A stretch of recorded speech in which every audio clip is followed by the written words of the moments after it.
ప్రభునందు నాకు అత్యంత ప్రియమైనటువంటి వారులారా, మన ప్రభువును రక్షకుడైనటువంటి యేసుక్రీస్తు వారి యొక్క శుభనామములో మీ అందరికీ నా హృదయపూర్వకమైనటువంటి శుభములు, వందనములు తెలియజేయుచున్నాను. ఉదయకాల సమయంలో దేవుని వాక్యాన్ని ధ్యానం చేసుకుందాం. ఈరోజు వాక్య ధ్యానం కొరకు మనం తీసుకున్నటువంటి లేఖన భాగము యోహాను సువార్త 15వ అధ్యాయం 7వ వచనం చదువుకుందాం. నా యందు మీరును మీ యందు నా మాటలను నిలిచియుండిన ఎడల మీకేది ఇష్టమో అడుగుడి, అది మీకు అనుగ్రహింపబడును. ఆమేన్. దేవుని నామమునకు మహిమ కలుగును గాక. ఈ వాక్య భాగాన్ని మనం గమనించినట్లయితే ఈ యోహాను సువార్త 15వ అధ్యాయం అంతట్లో కూడా దేవుడు మరి ద్రాక్షవల్లికి తీగలకు ఉన్నటువంటి సంబంధాన్ని గురించి మరి రాస్తూ వచ్చారు. అంతేకాదు ఆ ద్రాక్షవల్లి తీగలు ఏ విధమైన సంబంధాన్ని కలిగి ఉంటావో అలాగా ప్రభు బిడ్డలైన మనము ప్రభుతటువంటి సంబంధాన్ని కలిగి ఉండాలన్న సత్యాన్ని ఇక్కడ తెలియజేశారు. అంతేకాదు ప్రభువుని మన తండ్రి అయిన దేవుణ్ణి ఆయన ద్రాక్షవల్లితో పోల్చుకున్నాడు. మరి మనలను ఆయన బిడ్డలైన మనల్ని ఆయనలో ఆ ద్రాక్ష చెట్టులోని తీగలతో మనలను పోల్చాడు దేవుడు. ఇక్కడ 7వ వచనం మనం చదివితే, నా యందు మీరు మీ యందు నా మాట నిలిచి ఉంటేనే కానీ మీకేది ఇష్టం అడుగుడి, అప్పుడు అది మీకు అనుగ్రహింపబడి అని చెప్పి దేవుని వాక్యం సెలవిస్తూ ఉంది. ఎప్పుడైతే ప్రభువులో మనం నిలిచి ఉండాలి, మనలో ప్రభువు నివసించినప్పుడు, మన ఇద్దరం మనసులో ఐక్యమైనప్పుడు, ఏకాత్మ ఇరువురిలో పనిచేసినప్పుడు, దేవుని చిత్తమే మనం చేస్తున్నప్పుడు, మనం ఆయన చిత్త ప్రకారం ఏది అడిగినా ఆయన మనకు అనుగ్రహిస్తాడు. అందుకే అదే సత్యాన్ని ఇక్కడ తెలియచేస్తూ ఉన్నాడు. మొదటి వచ్చిన 15:1 మనం చూస్తే, నేను నిజమైన ద్రాక్షవల్లిని, నా తండ్రి వ్యవసాయకుడు, నాలో ఫలింపని ప్రతి తీగను ఆయన తీసిపారవేయను, ఫలించు ప్రతి తీగ మరి ఎక్కువగా ఫలింపవలనని దానిలోని పనికిరాని తీగలను తీసివేయను. ఇక్కడ వాక్య భాగాన్ని మనం గమనించినట్లయితే దేవుణ్ణి తన ద్రాక్షవల్లితో పోలుస్తున్నాడు, తండ్రిని వ్యవసాయకుడిగా పోలుస్తున్నాడు. మరి తనలో ఉన్న ప్రతి తీగ ఫలించాలని ఆశపడుతున్నాడు. ఫలింపని తీగను ఆయన తీసి పారేస్తానంటున్నాడు.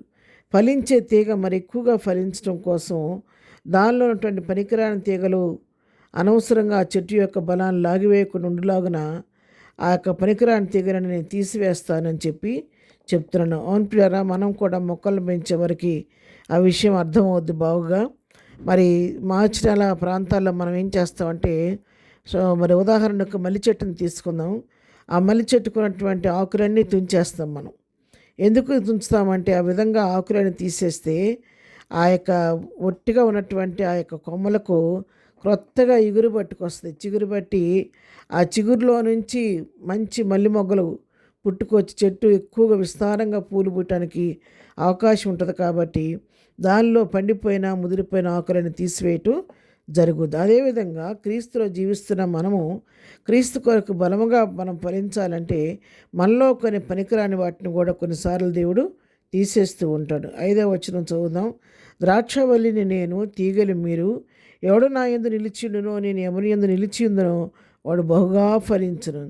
ఆయన ద్రాక్షవల్లిలో తీగలమైన మనం అంటుకట్టబడి దానిలో కలిసి సంబంధం కలిగి ఉంటేనే ఆ ద్రాక్షవల్లిని సారాన్ని మనం తీసుకొని శ్రేష్టమైన ఫలాలు ఫలించేవారుగా ఉంటాము.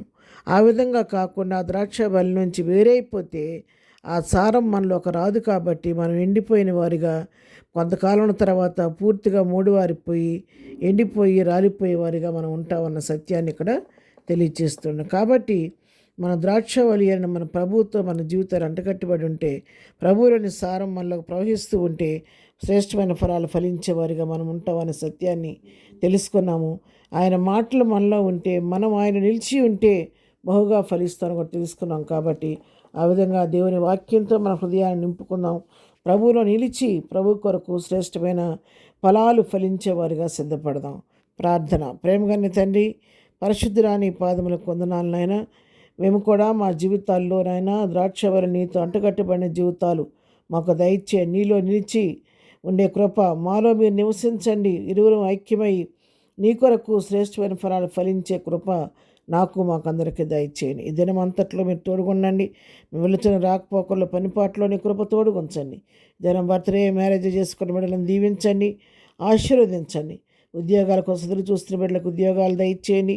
వివాహాల కొరకు ఎదురు చూస్తున్న బిడ్డలకు వివాహాలు దయచేయండి. బలహీనంగా ఉన్న వారిని ముట్టి స్వస్థపరచండి.